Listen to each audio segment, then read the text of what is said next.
The value of the French football rights is around about 1/4 of those of the Premier League, and around about half of those of Italy, Spain, and Germany.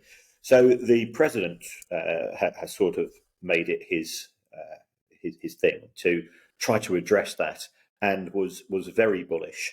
And the domestic rights were going up for sale for the period 2024 to 2029, and that they set a reserve price, and that's not been reached.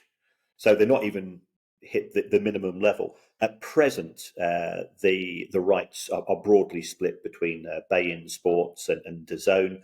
I think, like many football authorities, that there is a belief that the likes of Facebook, Apple TV, Amazon, and so on have got unlimited checkbooks, and they are desperate to get a bigger footprint as far as football rights are concerned.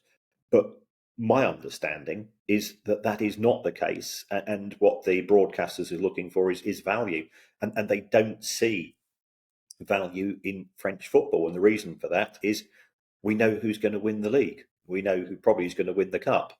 And remember, they've lost Neymar, they've lost Messi, so two of the superstars have gone. Yes, they've still got Mbappe at PSG, but it's not a particularly attractive league in terms of viewing figures, and therefore the broadcasters have said we're not going to pay you I think the 700 million per season that they're looking for.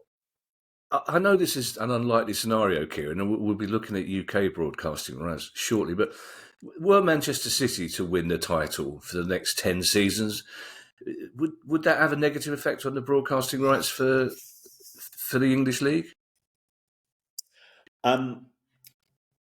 It depends, to give a silver-tongued answer. That was, I just stopped you there, Kieran. That became the catchphrase on our marathon march on Saturday for an hour of real hilarity. And it's amazing what you laugh at when you're semi-exhausted. But for an hour, the answer to every question that we gave each other was, "It depends," in your accent. Well, the reason why it depends is that if we take a look, Manchester City have won the Premier League, 4 years out of the last 5 and so on. On a couple of those occasions, it has gone to the very last match of the season. And there have been occasions, when Villa were winning at the Etihad a couple of seasons ago, and it looked like Liverpool were going to win, and then City came back and they scored those 3 goals. So if it is exciting, if it's going to the last match, then I don't see that being a problem, because what people want is tension, jeopardy, uncertainty. If Manchester City are going to effectively have the Premier League tied up by February, then for season after season, then there's going to be an issue.